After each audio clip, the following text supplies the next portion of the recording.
Today, Dundalk TV is with Ree, and she has a problem, and she couldn't get any help, so she gave me a call the other day. Was very happy to speak to her, and I want to do everything I possibly can to help her. I had a Baltimore City housing issue. I have been fighting my landlord for over 2 years. I had my heat turned off. I had my stove not working, water coming through lighting fixtures for 2 years. I contacted housing. They came out over and over again, and nothing ever happened. So we finally went to court to end my 20-year lease. Leases that when the city was half empty, we supported. We tried to come here, we tried to build, we tried to participate in the vacant to value program, which by the third party ownership, that in itself is wrought with corruption. That's a pay to play. So nonetheless, my landlord was able to take me to court and end my 20-year lease 19 years in after committing COVID funding fraud and holding me in that apartment. I let housing know all of this, and I even have an email where one of the supervisors asked me to please stop notifying her and take her off the email thread. So that being said, Baltimore City Housing gave my landlord back the apartment and ended my lease. I then signed a 2-year lease in a mixed-use building on 3211 Sinclair Lane. So upon getting the keys for the building, I get in and I find that the ceiling is caving in from water damage. So I let him know that his roof is leaking and I won't complete my move-in until it's fixed. Once I had to complain to housing about him, he then changed the locks and I filed a criminal complaint.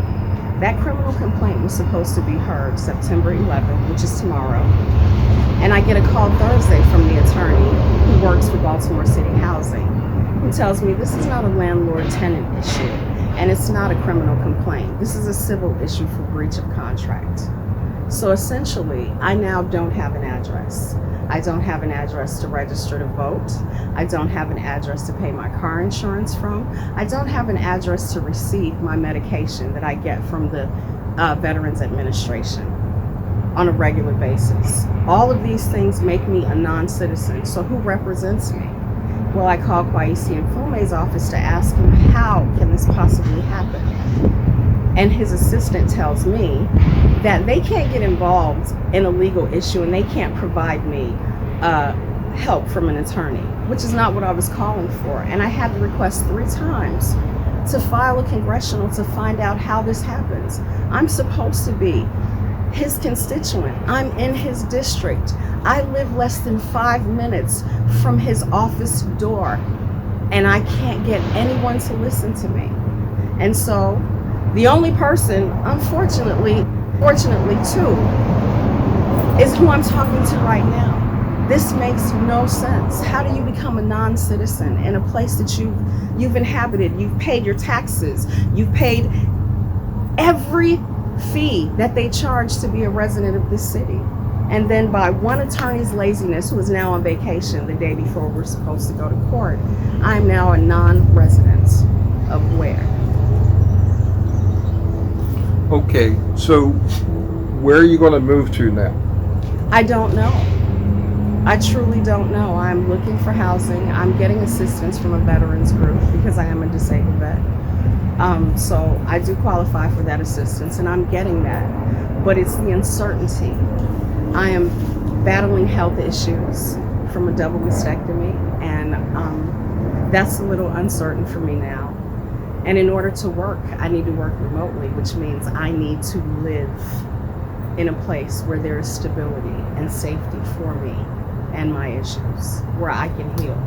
And that's not happening. Okay, well, you haven't found another place yet, but you had mentioned that you, early in an earlier conversation we had, that you are going to be staying in a hotel now? An extended stay, because that's where they'll accept my dog. And she goes with me. Okay, so have you contacted the mayor's office at all? I have. He knows about this, and I basically got referred back to the same people I was complaining about. Okay. I contacted the state's attorney's office, and I got told to call the clerk's office. And unfortunately, I have issues with using my hands and being able to write. There is no system within the Baltimore City court system that makes accommodations for people with disabilities that cannot write every response to every proceeding or to even file.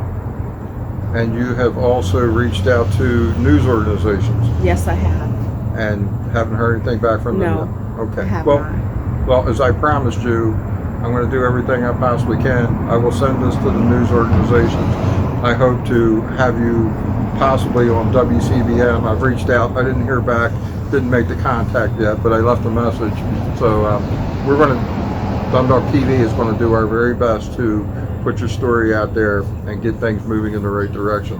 I appreciate And it's very sad to hear that somebody in the city that's renting a unit, especially as you were at for 20 years, has as many problems as you had just mentioned, and then somebody is looking to rent out a place that has the issues that you have said as well.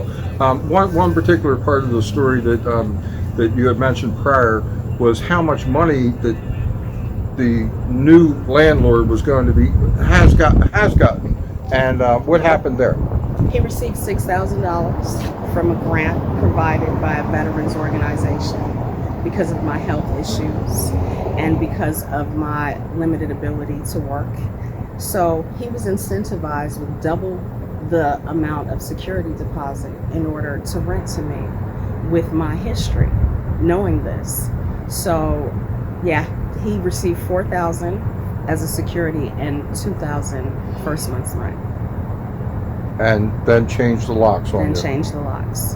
How horrible. And then tried to negotiate giving back the veterans organization $3,000. And I said no.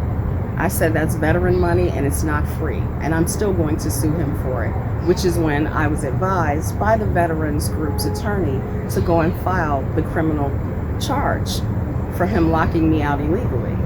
And then we wait all this time, and like I said, 4 days before we're slated to go to court, and I just found out that he was never served, so there is no criminal proceeding.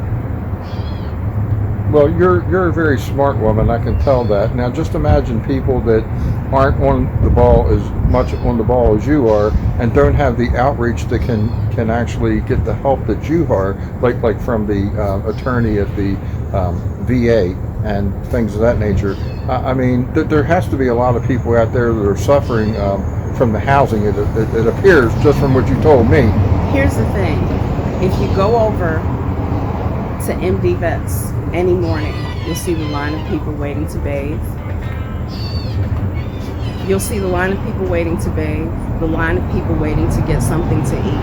And they're promised these services oftentimes to have to go into programs that they don't even need. They may not be alcoholics, they may not be drug addicts, they just may be homeless. But these programs require this for the numbers and they get nothing. So head over to McVet's one morning, talk to 2 or 3 people, and you'll see what's happening to us. Well, I'd like to thank you very much for doing the interview. I'm very sorry that you're having the problems, and just you're in my prayers, and I also let the truck go by, and you know, like I said, I'm going to stay in contact with you. You stay in contact with me. We're going to work on this together and get the very best result that we possibly can. I appreciate your assistance. My pleasure.